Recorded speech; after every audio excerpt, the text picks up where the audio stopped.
एक मित्र ने पूछा है कि जो होश के बारे में कहा गया है वो हम अपने कामकाज में, ऑफिस में, दुकान में कार्य करते समय कैसे आचरण में लाएं। होश में रहने पर ध्यान जाए तो काम कैसे हो। काम में होते हुए होश का क्या स्थान और साधना हो सकती है। दो तीन बातें ख्याल में लेनी चाहिए। एक, होश कोई अलग प्रक्रिया नहीं है। आप भोजन कर रहे हैं तो होश कोई अलग प्रक्रिया नहीं है कि भोजन करने में बाधा डाले। जैसे मैं आपसे कहूं कि भोजन करें और दौड़ें, तो दोनों में से एक ही हो सकेगा, दौड़ना या भोजन करना। आपसे मैं कहूं कि दफ्तर जाएं तब सोएं, तो दोनों एक ही हो सकेगा, सोएं या दफ्तर जाएं। होश कोई प्रतियोगी प्रक्रिया नहीं है। भोजन कर सकते हैं होश रखते हुए या बेहोशी में। होश भोजन की करने में बाधा नहीं बनेगा। होश का अर्थ इतना ही है कि भोजन करते समय मन कहीं और ना जाए, भोजन करने में ही हो। मन कहीं और चला जाए तो भोजन बेहोश हो जाएगा। आप भोजन कर रहे हैं और मन दफ्तर में चला गया, शरीर भोजन की टेबल पर, मन दफ्तर में है, तो ना तो दफ्तर में हैं आप क्योंकि वहां आप हैं नहीं, और ना भोजन की टेबल पर हैं आप क्योंकि मन वहां नहीं रहा। तो वो जो भोजन कर रहे हैं वो बेहोश है, आपके बिना हो रहा है। इस बेहोशी को तोड़ने की प्रक्रिया है होश। भोजन करते वक्त मन भोजन में ही हो, कहीं और ना जाए। सारा जगत जैसे मिट गया, सिर्फ ये छोटा सा काम भोजन करने का रह गया। पूरी चेतना इसके सामने है।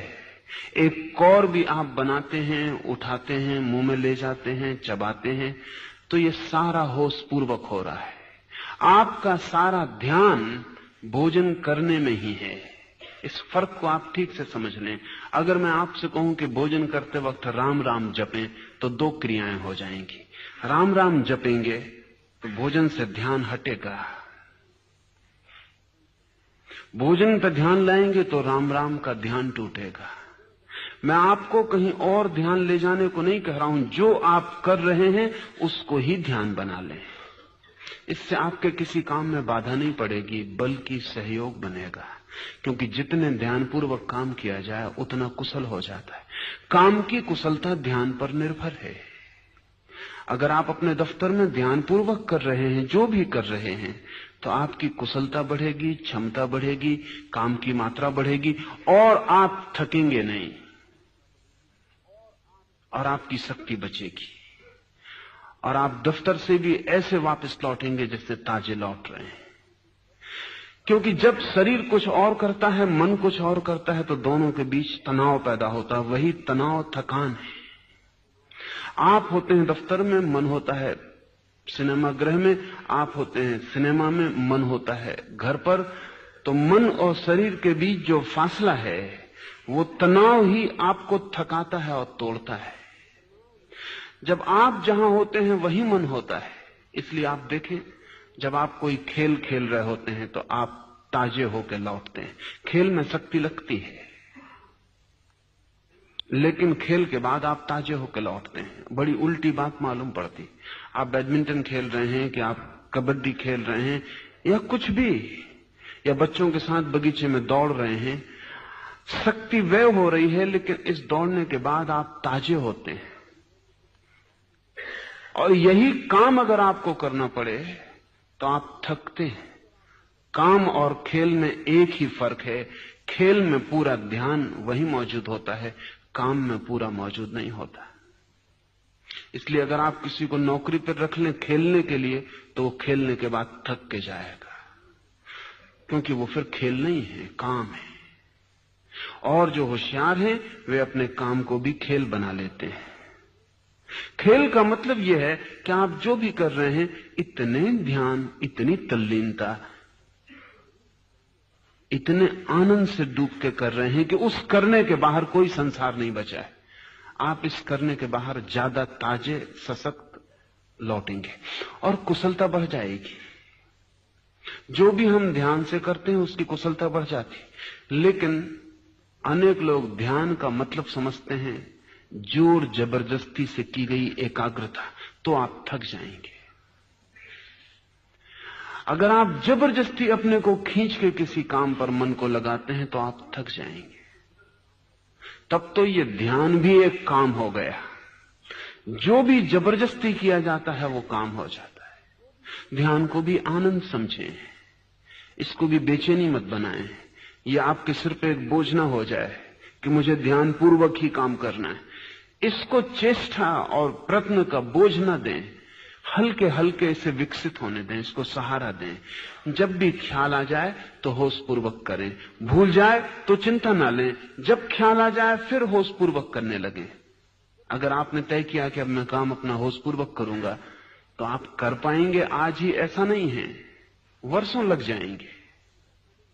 क्षण भर भी होश रखना मुश्किल है। तय करेंगे कि होश पूर्वक चलूंगा, 2 कदम नहीं उठा पाएंगे और होश कहीं और चला जाएगा, कदम कहीं और चलने लगेंगे। उससे चिंतित न हो, पश्चाताप न करें। लाखों लाखों जीवन की आदत है बेहोशी की, इसलिए दुखी होने का कोई कारण नहीं है। हमने ही साधा है बेहोशी को, इसलिए किससे शिकायत करने जाएं। और परेशान होने से कुछ हल नहीं होता। जैसे ही ख्याल आ जाए कि पैर बेहोशी में चलने लगे, मेरा ध्यान कहीं और चला गया था, आनंद पूर्वक फिर ध्यान को ले आए। इसको पश्चाताप ना बनाएं, इससे मन में दुखी ना हो, इससे पीड़ित ना हो, इससे ऐसा ना समझें कि ये अपने से ना होगा, ये भी ना समझें कि मैं तो बहुत दीनहीन हूं, कमजोर हूं, मुझसे होने वाला नहीं है। होता होगा महावीर से, अपने बस की बात नहीं। बिल्कुल ना सोचें, महावीर भी शुरू करते हैं तो ऐसा ही होगा।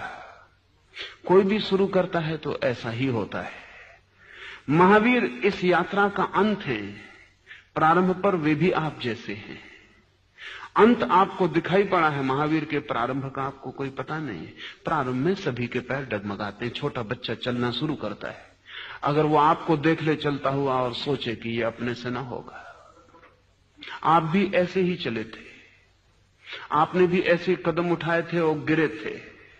और 2 कदम उठाने के बाद बच्चा फिर चारों हाथ पैर से चलने लगता है, सोच के कि ये अपने बस की बात नहीं। यह भूल ही जाता है कि 2 कदम से चलना था, फिर चारों से घिसकने लगता है। ठीक प्रमाद को तोड़ने में भी ऐसा ही होगा। 2 कदम आप होश में चलेंगे, फिर अचानक 4 हाथ पैर से बेहोशी में चलने लगेंगे।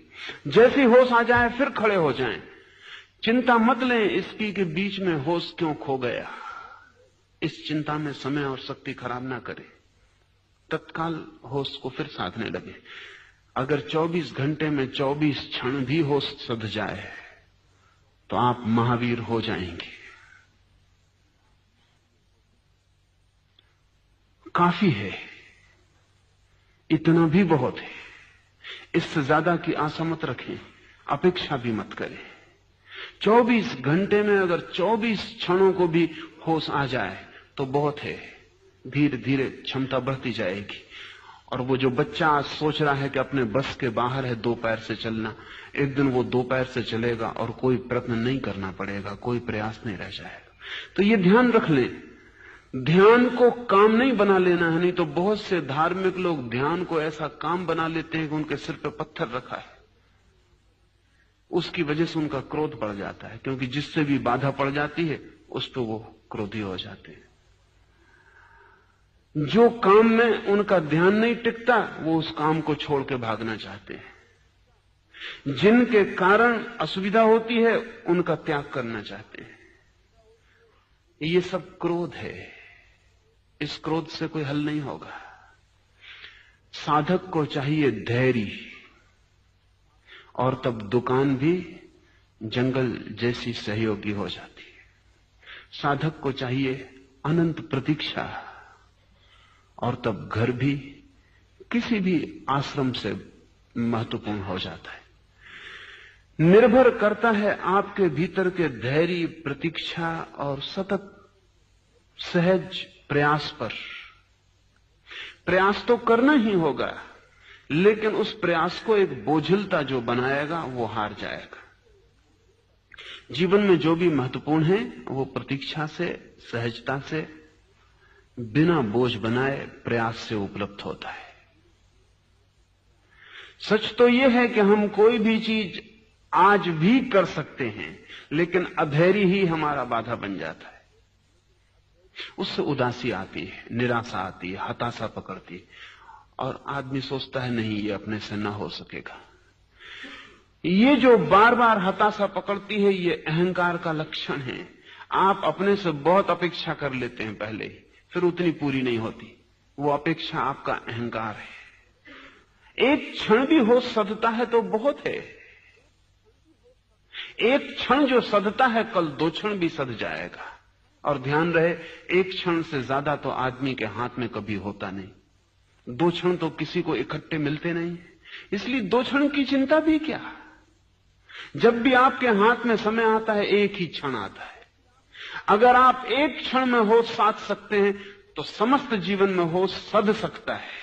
इसका बीज आपके पास, एक ही क्षण तो मिलता है हमेशा, और 1 क्षण का होश साधने की क्षमता आप में है।